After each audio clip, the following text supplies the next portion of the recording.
Episode number 53. Yes, but I have my breviary to repeat. Answered Aramis.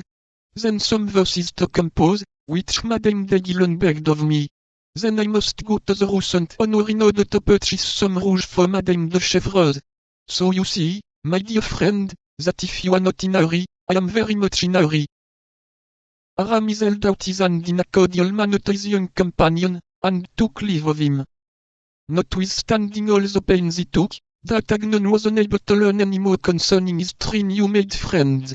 He formed, therefore, the resolution of believing for the present all that was said of the past, hoping for more certain and extended revelations in the future.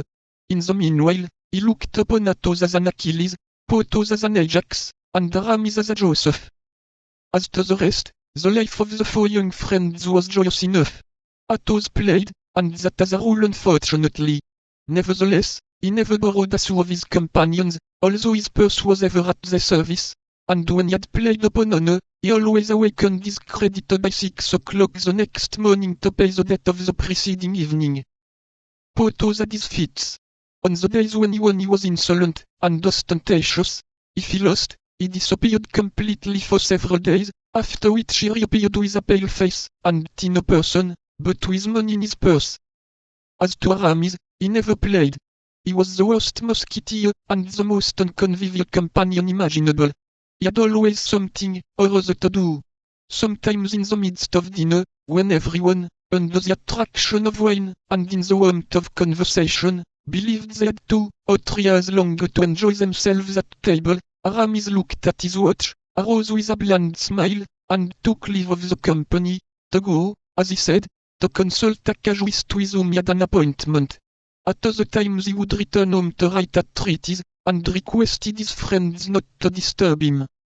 At this Athos would smile, with his charming, melancholy smile, which so became his noble countenance, and Porthos would drink, swearing that Aramis would never be anything but a village cure.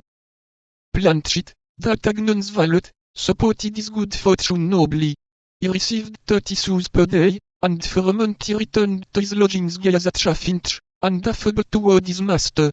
When the wind of adversity began to blow upon the housekeeping of the Rue des Fossoyeurs, that is to say, when the 40 pistols of King Louis Roman XIII were consumed, or nearly so, he commenced complaints, which Athos thought nauseous, Porthos indecent, and Aramis ridiculous.